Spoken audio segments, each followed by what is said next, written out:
So data has recently come out supporting the idea that Attila the Hun, the East Asian conqueror who came through Europe, swept through, really conquered everything out there, may not have been East Asian. He may have been more closely related to the Native American peoples.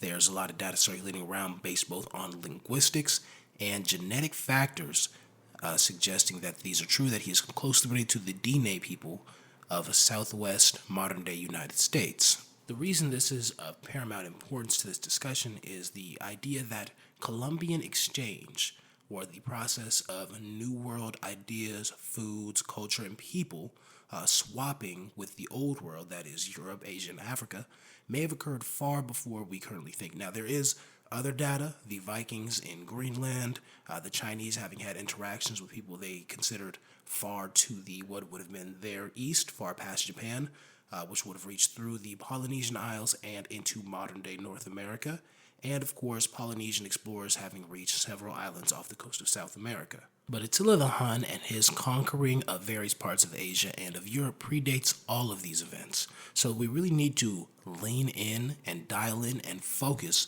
on what was going on then and how deep these connections really are. Now, the data does suggest, based on the researchers who have looked into it, that he was a relative of these groups because the people who are modern day Native Americans did cross over from Asia at one point. They crossed the land bridge from far eastern Russia into far western Alaska, and therefore they are originally of Asian descent. However, this is believed to have occurred thousands and thousands of years ago, at the very least 10 to 50,000 years ago.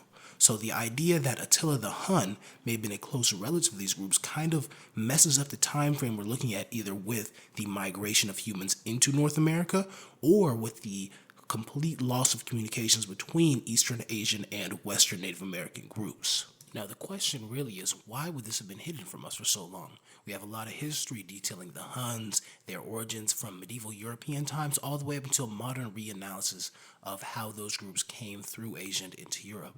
Why would the data have been so wrong for so long or have left out this very important detail? And there's one clear and simple explanation. There is an elite group of individuals who have run the entire world, and at the very least, the entirety of Western civilization since ancient times.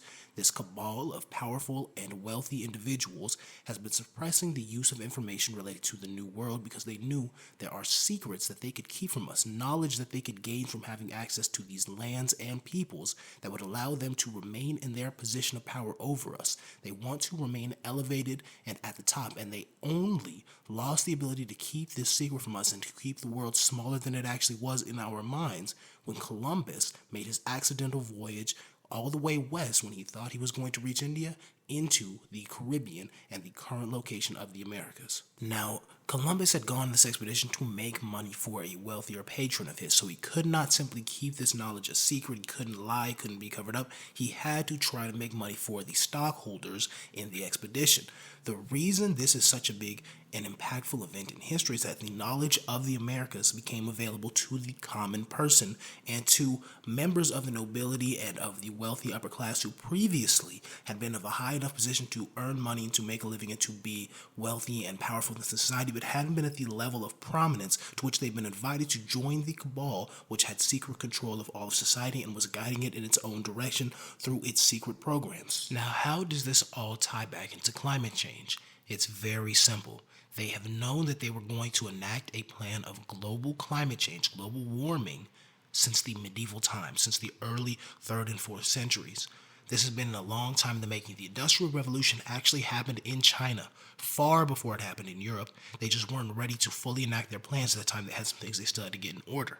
Their refuge, the refuge of this cabal, of this select group of individuals, after they decimated the entire planet with global climate change, was going to be the Pacific Islands, Australia, New Zealand, and North America. They wanted North and South America to be entirely theirs. They needed caretakers of the land, though.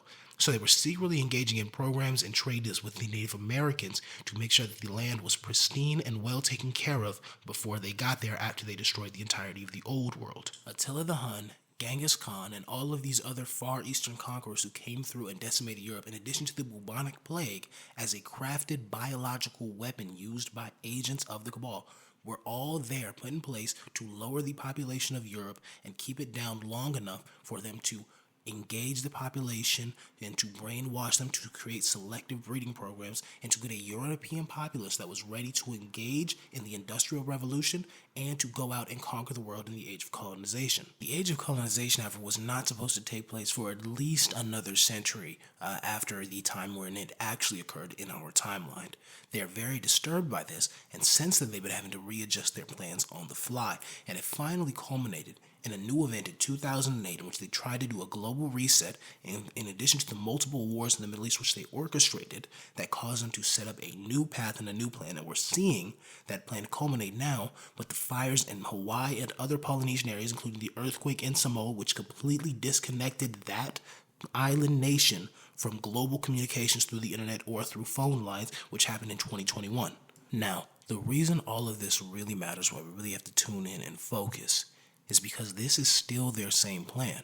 They still want to retire, after global warming has decimated most of the world, to the most stable and safe Pacific Islands, of which Hawaii and the Hawaiian chain make up a few of them.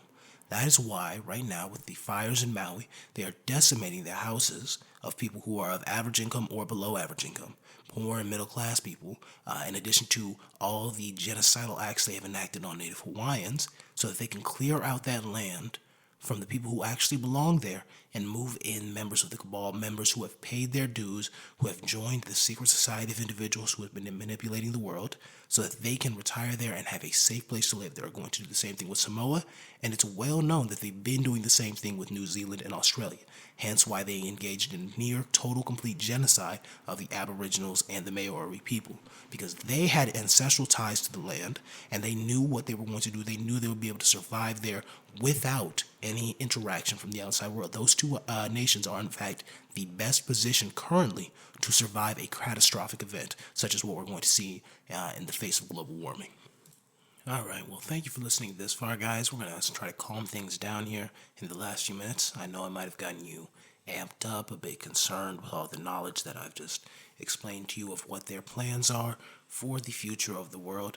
But I assure you, while there is something to be concerned about, while this is something that we need to be aware of, it's not too late. I always want to leave us on a positive note. If you go out there, you spread the word, you make sure people are aware that the world is being run by a group of people who are maliciously minded, who do want to see harm caused to average everyday individuals like me and you. You just need to be aware of that, and you need to keep an open mind and look out for the signs, because they do things not openly, but they do them in a way where there are patterns that you can look for, signals that you can recognize that will allow you to know when an operation is going on, so that you can be aware and you cannot buy into the news, because they do control the media.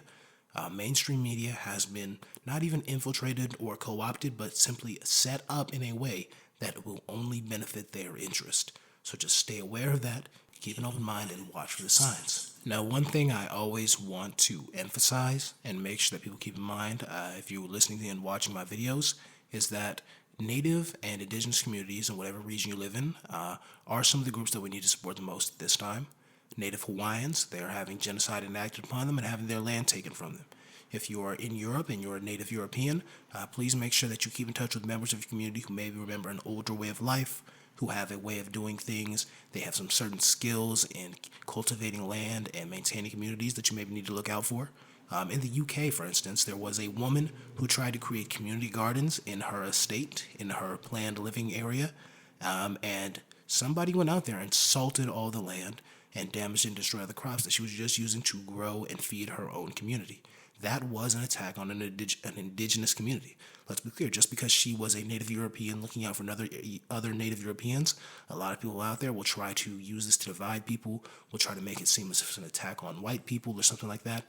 And it really was just an attack on a local, low-to-the-ground, grassroots organization led by that woman looking to feed members of her community. The fact that somebody went out there and was so maliciously and evilly and antagonistically did everything they could to destroy that initiative is proof that we have to stick together, we have to watch out for each other, and we have to work twice as hard as they are, because we know they're working hard to try to control us, to try to contain us, and eventually to try to exterminate us. So we have to work really hard to survive, all right? Now, once again, I appreciate you listening in. Hope you have a wonderful day. Please like and subscribe.